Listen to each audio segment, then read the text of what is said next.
नमस्कार दोस्तों पाकिस्तान की आर्मी ये क्लेम कर रही है कि भारत ने सीज फायर किया है या भारत ने सीज फायर के लिए रिक्वेस्ट किया था। दोस्तों मैं इस वीडियो में आपको प्रूफ करके बताऊंगा कि कैसे पाकिस्तान खुद सीज फायर करने पर मजबूर हुआ और कैसे उसकी डिफेंसिव और ऑफेंसिव कैपेबिलिटी पूरी तरह से नष्ट हो गई थी। यानी ना तो वो भारत के तरफ से गए हुए अटैक को रोक पा रहा था, ना भारत के ऊपर किसी तरह का अटैक कर पा रहा था। तो देखिए इसको पहले समझते हैं। तो पहले पाकिस्तान ने भारत को अटैक करने की बहुत कोशिश की, लेकिन भारत के डिफेंस सिस्टम को वो भेजने में कामयाब नहीं हुआ और इसका कारण था भारत का इंटीग्रेटेड मल्टीलेयर डिफेंस सिस्टम। अभी इसे ऐसा समझते हैं, मान लीजिए ये भारत का कोई हाई वैल्यू टारगेट है, मान लीजिए कि ये हमारा कोई मिलिट्री बेस है या फिर राडार सिस्टम है। तो इसमें हमने सबसे पहले लेयर जो लगा के रखी थी वो लेयर थी आकाश तीर की, जिसकी मारक क्षमता तकरीबन 30 किलोमीटर थी। उसके बाद दूसरी लेयर जो हमने बना के रखी थी वो बराक की थी, जो हमने इजराइल के साथ मिलकर बनाया हुआ है। उसके बाद में हमने तीसरी लेयर बनाई थी और वो थी S-400 की, जो हमने रशिया से परचेस किया था, जिसका नाम हमने सुदर्शन दे के रखा है। तो इतनी सारी लेयर हमने लगा के रखी। अगर मान लीजिए दुश्मन की कोई मिसाइल या कोई एयर फाइटर जेट यहां पर आता है तो सबसे पहले उसको किसका सामना करना पड़ेगा? S-400 का, वही उसको डिस्ट्रॉय कर देगा।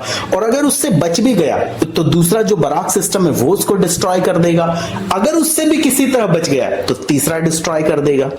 यानी किसी भी तरीके से यहां पर कोई फाइटर जेट, कोई ड्रोन या फिर कोई मिसाइल अटैक कर ही नहीं सकती। ये था इंटीग्रेटेड मल्टीलेयर डिफेंस ग्रिड, जिसको हमारी आर्मी ने नाम दिया है। इसके अलावा साथियों मेरे पास तो इतनी इंफॉर्मेशन नहीं है, ये मेरा सिर्फ स्पेकुलेशन है। मेरा ऐसा मानना है कि इसके अलावा भी और भी डिफेंस ग्रिड होगी, और भी डिफेंस सिस्टम होंगे। इसके अलावा हमने जितने भी हमारे मिलिट्री बेस हैं उन सब पर हमने राडार और डिफेंस सिस्टम लगा के रखे थे। यानी अगर कहीं से किसी सारे डिफेंस सिस्टम को कोई भेद करके अगर कोई मिसाइल या कोई ड्रोन आ भी गया तो लास्ट में मारा जाएगा।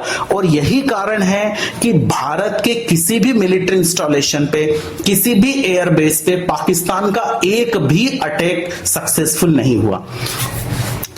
इसके उलट अगर हम पाकिस्तान की बात करें तो उसके शायद 3 या 4 राडार सिस्टम थे, जिसे हमने बड़ी ही स्ट्रेटेजी के साथ अटैक करके मार दिया था।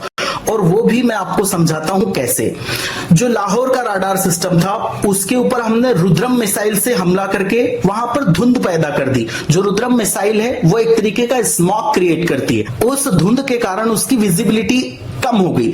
जैसे ही उसकी विजिबिलिटी कम हुई, यानी वो मिसाइल डिटेक्ट करने में अब लगभग नाकाम हो चुका था, या फिर जिसको कहें कि उसकी कैपेबिलिटी कम हो चुकी थी। फिर हमने उसके ऊपर ब्रह्मोस मारा और उसको नष्ट कर दिया।